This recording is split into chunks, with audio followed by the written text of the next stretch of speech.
시편 23편 1절 여호와는 나의 목자시니 내게 부족함이 없으리로다. 아멘. 시편 23편은 모든 성도들이 정말 사랑하는 성경 구절입니다. 그런데 이 구절의 뜻을 깊이 아는 건 그렇게 쉽지가 않아요. 그런데 제가 이 시편 23편을 특별히 좋아하게 된 배경에는 켈리라고 하는 분이 아프리카의 목사예요. 근데 이분이 목동을 해와서 목동을. 그래서 목동 생활을 하면서 양의 특징을 잘 알 거 아니에요. 그래서 그 자기가 이렇게 양을 쳐보면서 그 양이 어떤가, 또 목자와 양은 어떤 관계인가, 그걸 이제 배경으로 해서 시편 23편을 해석을 했어요. 그래서 그 책이 이제 목자가 본 시편 23편이라는 책이에요. 아마 시중에 있을 법도 한데 옛날에 번역되어 나와서 지금 있는 거 없는 걸 모르겠네요. 근데 그 영어로 된 거 내가 읽었었는데 굉장히 정말 은혜 잘 썼어요. 그래서 제가 그 책을 읽으면서 은혜를 받고 그때부터 설교를 시편 3편을 몇 차례 했어요. 근데 1988년도에 집중적으로 설교를 했었고 그 뒤로도 아마 한두 번 더 했지 않을까 싶어요. 이제 설을 맞이하면서 이 설교를 하는 것도 좋겠다 싶었어요. 근데 여러분들이 설 그러면은 사람들이 의외로 설이 뭔지 잘 모르더라고요. 특히 목사님들이 잘 몰라. 그래가지고 목사님들이 나한테 문자 들어오면 보면 구정이라고 막 해와요. 오늘 또 문자 들어왔는데 구정에 뭐 복을 받으면 구정에. 구정이란 말은 일본 사람들이 설 문화를 없애려고 고의적으로 만드는 단어예요. 한국의 설 문화를 전통을 없애기 위해서 만드는 단어 구정이요. 그리고 신정 구정 해갖고 구정은 야 그건 안 좋은 거야 신정세. 그래가지고 우리가 문화적으로 현대화가 되려면 신정을 세야 된다. 그런 식으로 이렇게 해서 구정을 없애려고 한 건데 구정은 설이에요. 설이란 말은 어근이 살과 같아요. 살. 그래서 살을 먹는 날, 떡국과 함께 살을 먹는 날이 나이를 먹는 날이 설날이에요. 그럼 세계적으로 민족 공동체가 한 날에 나이를 먹는 민족은 우리밖에 없어요. 세계적으로 우리밖에 없어. 생각해봐. 여러분들이 만으로 나이를 세잖아요. 그래서 자기 생일에 나이를 먹는 걸 생각하는데 그건 개인주의예요. 개인주의. 철저한 개인주의예요. 개인주의. 그런데 여러분들이 살을 함께 먹으면은 어떤 좋은 점이 있느냐. 같은 나이를 먹은 사람들은 굉장한 연대의식이 생겨요. 그래서 옛날에 갑계라고 해가지고 동갑내기들끼리 모임을 갖는 갑계가 있어. 그 갑계는 엄청나게 연대의식이 강해요. 그래서 야, 우리 동갑이다 그러면 엄청나게 친하거든. 그렇게 해서 한 동갑 해가지고 그 연대의식이 굉장히 강하거든요. 그래서 우리 설은 같이 살을 먹는 날이요. 기가 막힌 거예요. 그런데 또 우리의 나이와 관련해서 보면은요, 정말 의학적으로, 사회학적으로 귀한 거 돌이에요, 돌. 돌은 태중에 있었던 나이까지 계산해 준 것이 돌이에요. 그래서 의학적으로, 태중에 시작되면 그때부터 인격체예요. 나이를 먹는 거예요. 근데 여러분, 이 서양 의학에 의하면은 언제부터 사람이 되냐? 그래서 이제 이 수정란이 언제부터 사람으로 취급할 것이냐. 그걸 가지고 그냥 콩이야 팥이야 막 논쟁을 해. 그래서 배하 때냐 태하 때냐 뭐 그러고 하거든요. 그러나 우리는 돌을 계산해 주는 것은 임신되면서 바로 인격으로 생각해 주는 거예요. 인격체로. 사람이요. 그것까지 논쟁할 것이 없어요. 그러니까 우리가 보면 의학적으로 굉장히 앞서가는 나이 문화를 가지고 있어요. 또 사회학적으로 굉장히 공동체 연대의식을 강화시켜주는 것이 설이요. 그래서 이 설로 세는 민족 우리밖에 없어요. 중국도 설에 보면 한 보름씩 이렇게 연휴를 해요. 그런데 춘절이라고 춘절, 봄이 오는 것을 이제 맞이하는 절로 지켜요. 봄. 그래서 공동체적으로 살을 먹는 날로 지키는 건 우리밖에 없어. 기가 막힌 거예요. 그런데 이 어마어마하게 귀한 것을 우리가 놓치고는 구정하고 있거든요. 돌도 엄청 중요한 거예요. 그러니까 여러분 나이를 만으로 계산하지 마세요. 우리 나이로 계산해. 그래야 그 진짜예요. 정말 우리가 멍청한 거예요. 여러분 서양 문화는 개인주의, 철저한 개인주의, 공동체의식이 굉장히 약해요. 프라이빗을 강조한 거 있잖아요. 그건 철저한 개인주의예요. 안 좋은 거예요. 그래서 가족이 파괴되잖아요. 개인주의가 심하니까. 자, 오늘 시편 23편을 통해서 우리 은혜를 또 받아봅시다. 시편을 여러분 보시면은 그 앞에 22편 있고 그 뒤에는 24편 있어요. 이게 굉장히 중요한 거예요. 굉장히 중요한 거예요. 제가 총신 신대원 다닐 때에 구약 교수였던 김희보 목사님이 이걸 굉장히 강조해 주시더라고요. 그래서 그때 은혜를 받았어요. 75년, 그러니까 약 47년 전에 배웠어. 근데 그분이 강조하기를 22편을 봐라. 내 하나님이여, 내 하나님 어찌하여 나를 버리셨나이까? 어찌 나를 멀리하고 돕지 아니하십니까? 내 신음소리를 듣지 아니하십니까? 여러분 이 구절만 딱 보면, 그 구절만 딱 보아도 십자가상의 예수님이 생각나잖아요. 십자가상에서 우리의 모든 죄를 짊어지시고 모든 저주와 형벌을 당하신 그 예수님을 예언해 놓은 것이 바로 시편 22편이에요. 십자가에서 성취된 구원을 노래해 놓은 거예요. 여러분 16편에도 보면 6절에도 보면 개들이 나를 에워쌌고 악한 무리가 나를 둘러 내 수족을 찔렀나이다. 내가 내 모든 뼈를 셀 수 있나이다. 그들이 나를 주목하여 보고 내 겉옷을 나누고 내 속옷을 제이 뽑나이다. 얼마나 여러분 정확하게 십자가상에 되어질 주님의 구원 사역을 정말 정확하게 예언해 놨는지 몰라요. 그러니까 시편 23편은 십자가상에서 예수님이 성취한 그 구원에서 출발해요. 그 구원에 출발해요. 자, 그 다음 24편을 보시면은 3절에 거룩한 여호와의 산, 거룩한 곳, 손이 깨끗하여 마음이 청결하고 뜻을 허탄한 두지 아니한 사람이 거기에 이제 거하게 되거든요. 8절에 보면 영광의 누구시냐? 문들아 너희 문들 머리를 들지어다. 영원한 문들아 들릴지어다. 영광에 들어가시로다. 영광의 누구시냐? 만왕의 만군의 여호와께서 영광의 왕이시로다. 이건 부활 승천에서 하늘 보좌에 들어가서 영광 가운데 계시는 예수님을 보여주고 있거든요. 그러니까 23편은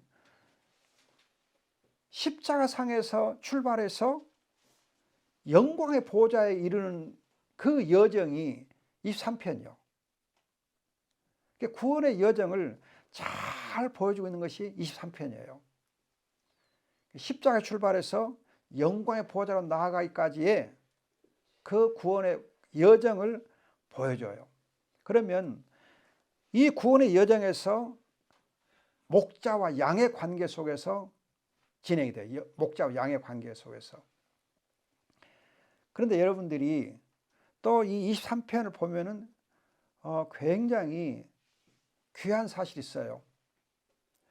2절과 3절은 봄 목장, 봄철의 목장, 그래 구원의 초기 과정과 관련된다면 4절은 여름 초장, 여름 목장, 초여름 목장이에요. 그리고 환란의 과정이에요. 5절은 여름과 가을 목장, 여름과 가을 목장에서 풍성한 생명을 누리는 과정이고 6절은 겨울살이, 영광스러운 천국 삶을 보여주는 것이 6절이에요. 그래서 구원의 과정에서 초기부터 마지막 과정까지를 잘 소개해요. 이 부분을 가지고 한 절씩, 한 절씩 6번에 걸쳐 설교를 할 거예요. 또 한 가지 특징은 23편의 특징은 1절로 3절까지에서는 나의 목자 나 그러면서도 주께서 해가지고 지금 그가 우리 성경 그가 나를 푸르푸르 눕게 하시고, 그래서 1절 3절에서는 나와 그의 관계, 나와 그의 관계, 나하고 그의 관계. 그런데 4절에서는 내가, 그 다음에 주께서는 당신이에요. 당신, 영어로는 you예요. 나와 당신의 관계, 그걸 보면 구원이 깊어질수록, 구원의 은혜를 더 누릴수록 하나님과의 관계가 더 깊어져요. 더 친밀하게 더 깊어져. 그래서 구원을 누리면 누릴수록 하나님과 깊은 관계 속에서 생명을 누리는 거예요. 목자와 양의 관계가 점점 더 친밀해지는 거예요. 이걸 보면 구원을 받게 되면은 받을수록 하나님과의 관계가 친밀해져야 돼. 친밀해져야 돼. 구원의 은혜는 하나님과 친밀성으로 나타나요. 더 친밀해져요. 그러니까 우리가 신앙의 연륜이 이제 쌓이면 쌓일수록 하나님과의 관계가 점점 더 깊어져야 돼. 영적으로 깊어져야 돼. 깊은 교제가 없으면은 안 되는 거예요. 따라서 우리가 찬송을 해도 깊은 찬송을 하고, 기도를 해도 깊은 기도를 하고, 성경 읽어도 말씀을 깊이 우리가 깨닫는 복을 누려야 돼. 깊어져야 돼.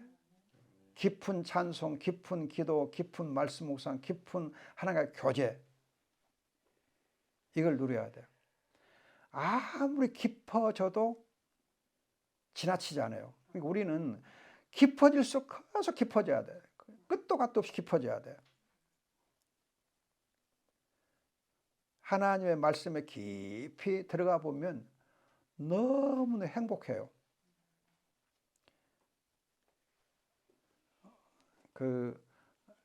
제가 전에 섬겼던 교회에 권사님 한 분이 나이가 95세예요. 95세여서 조금 이제 가실 때가 되지 않았나 싶기도 된데, 그런데 그 딸 권사님이 얘기하기를, 야, 위에서부터 찬송이 내려온다. 찬송이 들린다. 너 안 들리냐? 그러면서 찬송을 하루 종일 찬송을 하시는 거예요. 하늘에서 들린다 해가지고. 하늘에서 천사들이 찬송해줘요. 찬송이 들린다. 또 그러면서 하나님이 또 기도하게 하신다. 막 기도하고 찬송 하루 종일 하신대요. 내 영혼의 그 깊은, 야, 찬송이야, 와서 같이 해요. 나이를 먹어도 그렇게 먹으면 참 좋겠어요. 또 전에 이제 그 집사님 한 분은 어머니 권사님 계시는 그분은 돌아가시기 전에 거의 금식 기도를 한 50일 하셨어. 그리고 무릎 꿇고 기도만 해요. 그냥 집에서 기도만 계속해, 기도만. 그러다 가셨거든. 그거 정말 복 있게 하시더라고요. 우리가 정말 이렇게 영적으로 나이를 먹으면 먹을수록 그렇게 깊은 찬송, 깊은 기도 속에 가면 얼마나 좋겠어요. 그렇게 갈수록 깊어져야 돼. 시편 23편은 바로 그런 것을 우리에게 보여줘요. 목자와 양의 관계가 연륜이 깊어질수록 구원의 여정을 우리가 가면 갈수록 더 깊어져야 돼. 그래서 우리가 정말 나이가 먹으면서 조금은 신앙이 형식적이 되고 좀 안일해질 수 있어요. 노인네들이 그러기 쉽거든요. 안일하기 쉬워. 그래서 노인이 될수록 나이가 먹을수록 더 경각심을 가지고 힘써야 돼. 힘 안 쓰면 금방, 여러분, 이 노인들은 근육이 수축된다든가 근육이 이렇게 줄어드는 거, 그거가 굉장히 빨리 진행된대요. 그래서 걷기를 안 하면 금방 이 다리가 약해져요. 허벅지가 약해져. 그래서 자꾸 걸으라 그러더라고. 힘써야 돼. 그런 것처럼 신앙적으로도 힘써서 성령으로 말씀을 행하지 아니하면 금방 나약해지고 안일해져요. 나이가 먹을수록. 따라서 우리는 정말 나이가 먹을수록 더 영적으로 깊어져야 돼요. 하나님과 친밀해져야 돼요. 자, 그럼 1절에 여호와는 나의 목자시니 했는데, 지금 우리 성경에, 영어 성경에 전부 다 여호와는 나의 목자시니 해가지고 여호와가 주어고 나의 목자가 보호처럼 돼 있어요. 그런데 사실 그게 아니에요. 히브리의 경우는 여호와 나의 목자, 여호와 나의 목자, 여호와 로이, 그래, 여호와 로이, 고유명사. 여러분 에베네셀 또 임마누엘 그런 것처럼 이 고유명사 여호와 나의 목자. 그래서 오늘 설교 제목 여호와 로이 그렇게 해놨어요. 여호와 로이, 여호와 나의 목자. 고유명사. 번역하면 여호와는 나의 목자다 그 뜻이지만은 여호와 나의 목자, 여호와 로이예요. 고유명사. 그러니까 여호와 나의 목자, 여호와는 유일한 나의 목자예요. 여호와는 유일한 나의 목자. 고유명사, 유일한 나의 목자. 다른 목자 없어. 참 목자는 오직 여호와 한 분뿐이에요. 그래서 여러분 요한복음 10장 보면은 참된 목자 예수 그리스도만 참 목자예요. 다른 사람은 다 이제 거짓 싹꾼이라고 했잖아요. 여호와만이 유일한 나의 목자. 그래서 고유명사예요. 그걸 좀 주의하셔야 돼. 여호와 로이. 우리가 이제 번역해 놓은 것이 여호와는 나의 목자 그러니까 고유명사처럼 안 보이잖아요. 근데 고유명사예요. 여호와 로이, 여호와 나의 목자예요.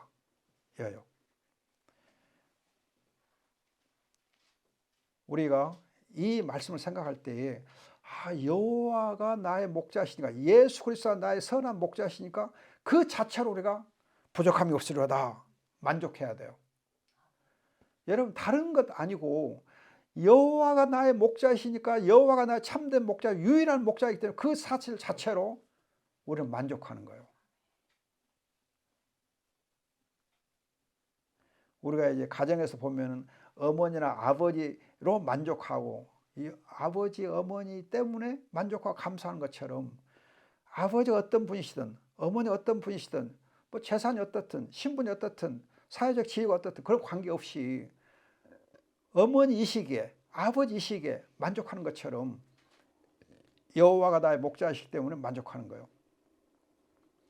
그래서 이제 흔히들 골로새서 3장 11절 가지고 Jesus is all, 예수님 모든 것이다, 예수님 모든 것이다, 하나님이 모든 것이다, 그렇게 많이들 얘기해요.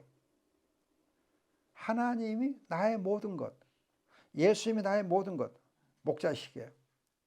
그러면 왜 예수님이 목자신 예수님 때문에 내가 만족하는가?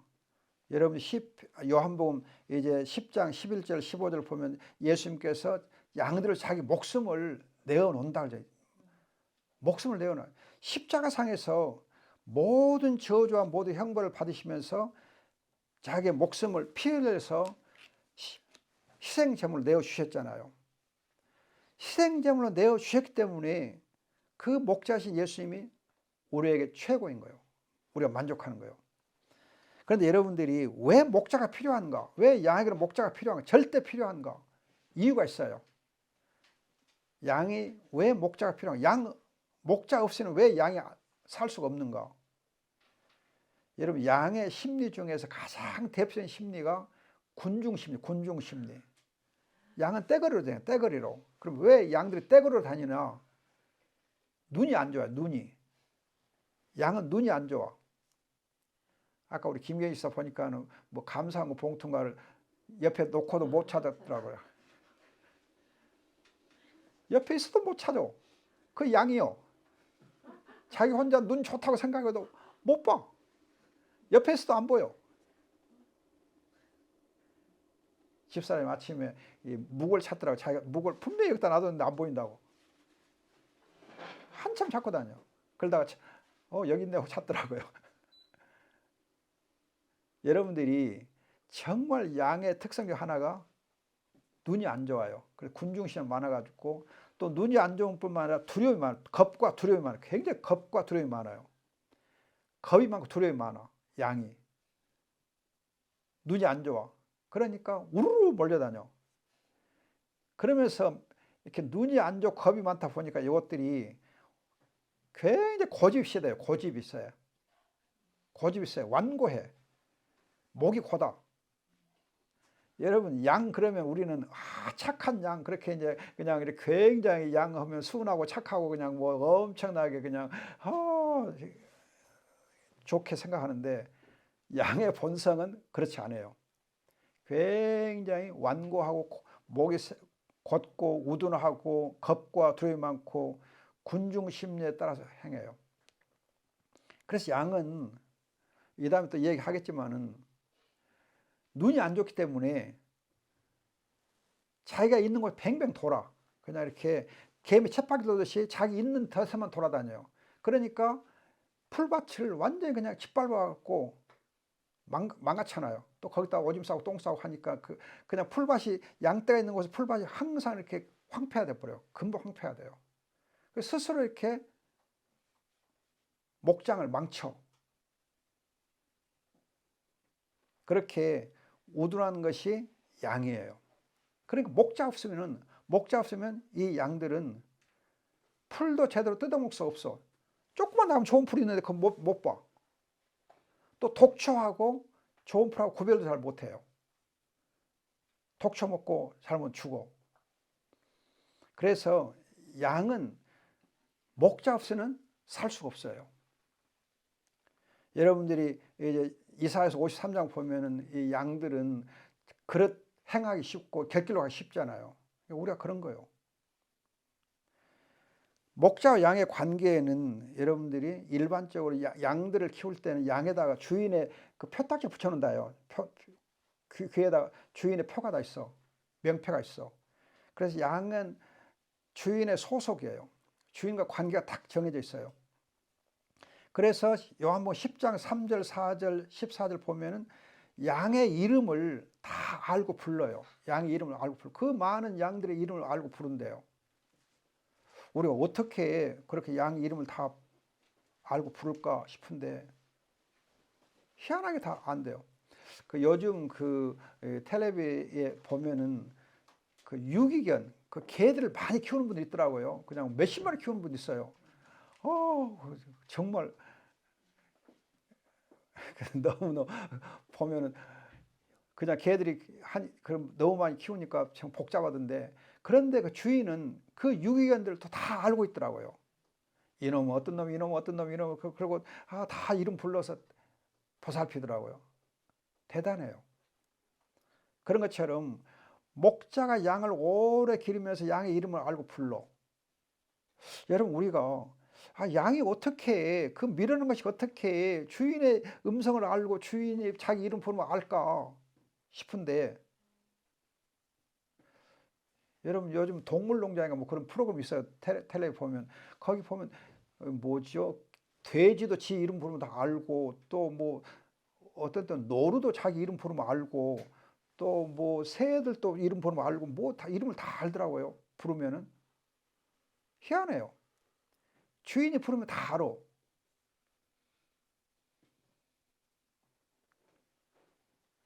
최근에는 뭐 노루를 소개한 거 봤는데 야생 노루가 이름 부르면 알아. 그럼 주인 쫄쫄 따라다니고 그러더라고요. 정말 양은 미르랑 같은데 주인의 음성을 알아요. 주인은 양의 이름을 알고. 여러분 우리가 어떻게 이 많은 세상 사람들 중에서 하나님이 나를 알까? 내 이름 하나님 어떻게 알까? 하나님이 다 아세요. 알고 불러주세요. 그런데 요한복음 10장 16절 보면은 선한 목자는 우리의 들지 않은 양도 알고 인도하신다 그래요. 우리 안에 있는 양만 알고 인도하신 거 아니고 우리 밖에 있는, 울타리 밖에 있는 양까지도 아신다 그래요. 예수님께서 유대인으로 태어났어. 유대인만 자기 양이냐? 이스라엘 백성만 자기 양이냐? 아니요. 사마리아인들, 아니 온 인류가 다 자기의 양이요. 그래서 제자들에게 온 세상을 향하여서 나가서 모든 민족에 가서 복음을 전하고 제자로 삼으라 그러잖아요. 버려져 길 잃은 양도 알고 인도하세요. 여러분 우리가 생각할 때 나 같은 것을 하나님 어떻게 사랑하실 수 있을까? 어떻게 나 같은 것을 하나님께서 기억하시고 이름을 불러 주실 수 있을까 싶은데 하나님은 우리에 들지 아니하고 버려진 양까지도 알고 인도하세요. 개를 사랑하는 사람들이 유기견도 사랑해가지고 잘 키워서 또 이렇게 분양을 하더라고요. 예, 정말 길 잃은 짐승까지 사랑하는 그 마음을 가지고 있잖아요. 하나님이 버려져 길 잃은 양까지도 알고 인도하십니다. 그렇기 때문에 나는 버려졌다, 나는 하나님께 알지 못할 것이다, 그런 오해는 하면 안 돼요. 하나님은 누구든지 다 알고 있어요. 버려졌다 생각하는 사람까지, 나는 길을 잃고 있다고 생각하는 사람까지 하나님은 알고 불러주십니다. 그래서 이 양은 목자가 이렇게 나를 알고 내 이름을 불러주시고 나와 함께 하시기 때문에 그 목자 때문에 부족함이 없는 거예요. 목자를 해서 만족해요. 오늘 아침 CBS 방송에 설교를 들었는데 어떤 목사님이 이제 연초에 1년의 말씀, 그 말씀을 교회에 선포하더만요. 근데 그 분이 선포한 그 말씀은 느헤미야 8장 10절, 내가 여호와로 기뻐하리로다. 우리 성경에 여호와로 인하여 그렇게 번역되어 있는데 그게 아니라 여호와를 기뻐하리로다. 내가 여호와를 기뻐하리로다. 그래서 여호와가 내 힘이 되신다는 말씀인데, 여호와를 기뻐하면 여호와께 내 힘이 되어 주세요. 우리가 하나님을 기뻐하는 것으로 만족하는 거예요. 하나님 내 모든 것이요. 시편 16편 2절 5절 보면 여호와 외에 누가 내게 복이요, 하늘에서도 땅에서도 여호와 외에 내게 복이 아무것도 없다. 오직 여호와가 내 복이시다. 목자가 내 복이에요. 여호와 하나님 내 편에 계시기 때문에 내 모든 출입을 다 인도하시기 때문에 여호와가 나의 목자이시기 때문에 내가 만족함이 있는 거예요. 부족함이 없어요. 여러분 가만히 생각해 보세요. 정말 내가 여호와 하나님을 인하여서 하나님을 기뻐하고 즐거워하는가? 여호와로 내가 만족하고 있는가? 하박국 선지자처럼 하박국 3장 17, 18절 보면 우리의 송아지 없고 밭에 포도 열매가 없어도 나는 여호와로 만족하리로다. 나는 여호와로 만족한다. 빌립보서 4장 13절 정말 내게 능력 주시는 자 안에서 내가 항상 만족한다, 감사한다, 모든 걸 할 수 있다, 감사하는 거예요. 어떤 환경 속에서도 감사할 수 있는 거, 그게 바로 목자로 인해서 부족함이 없다는 그런 고백입니다. 환경 문제가 안 돼요. 환경 문제, 여러분 절대 환경 탓하면 안 돼요. 배고프거나 배부르거나 부유하거나 가난하거나 어떤 환경 속에서도 우리 하나님을 감사하고 즐겨야 돼요. 그래서 우리가 한마음의 기도에서 그러잖아요. 어떤 환경 속에서도 하나님 감사하는 거예요. 오히려 우리가 베푸는 삶을 통해서 만족을 누리는 거예요. 누가 부자인가? 베풀 줄 아는 사람이 부자인 거예요. 여러분 얼마나 많이 가지고 있는가? 그것이 부자 표준이 아니요. 얼마나 베푸는가? 베푸는 사람이 부자인 거예요.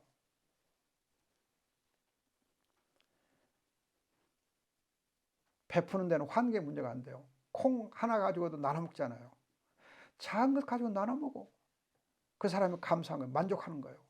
하나님을 알면 우리가 베풀면서 즐거워하는 거예요. 감사하는 거예요. 여러분 정말 우리가 부족함이 없는 삶을 산다는 증거는 베풀 줄 아는 것이 그 증거예요. 아, 이거 작은 거 어떻게 베풀어? 아니에요. 여러분 오병이요, 5천 먹일 때에 보리빵 2개, 물고기 5마리, 그 작은 걸 들여서 했잖아요. 과외 2렙돈, 적은 헌금, 그것이 하나님의 나라를 이루잖아요. 여러분 나의 작은 걸 가지고 베풀면 그것을 통해서 하나님이 귀하게 역사하시는 거예요. 내 삶을 엄청 부유하게 해주는 거예요. 베풀어 본 사람은 부유해져요. 내 부유함을 스스로 느끼게 돼요. 그런데 베풀지 아니한 사람은 아무리 가지고 해도 불만이요. 만족이 없어요. 우리 인생의 제일 큰 목적, 어떤 환경에서도 하나님께 감사드리고 하나님께 영광을 드리고 하나님 즐거워 하나님 찬송하는 것.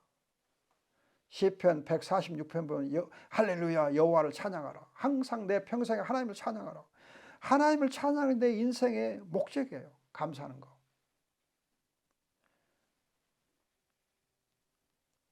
우리 민집사님이 매주 특송을 해서 너무 감사한데 이건 훈련 중에 최고의 훈련이요.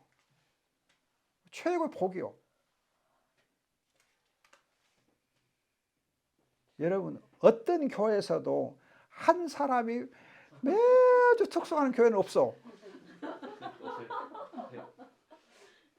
여러분 어떤 교회도 한 사람이 계속 특송하는 교회 없어요. 이건 최고의 복을 지금 누리고 있는 거예요. 최고의 복을. 하나님 최고의 복이요.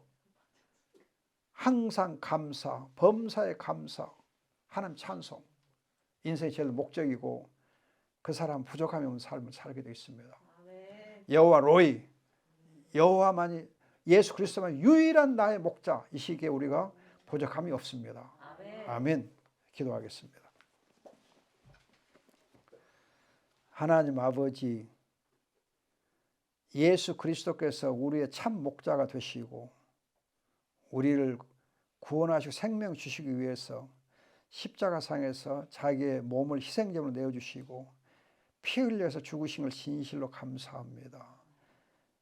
예수님께 나의 목자가 되어주시기에 그 예수로 말미암아서 감사하고 만족하고 즐거워하게 하시고 그 예수를 즐거워하는 복된 믿음, 깊은 믿음 더하여 주옵소서.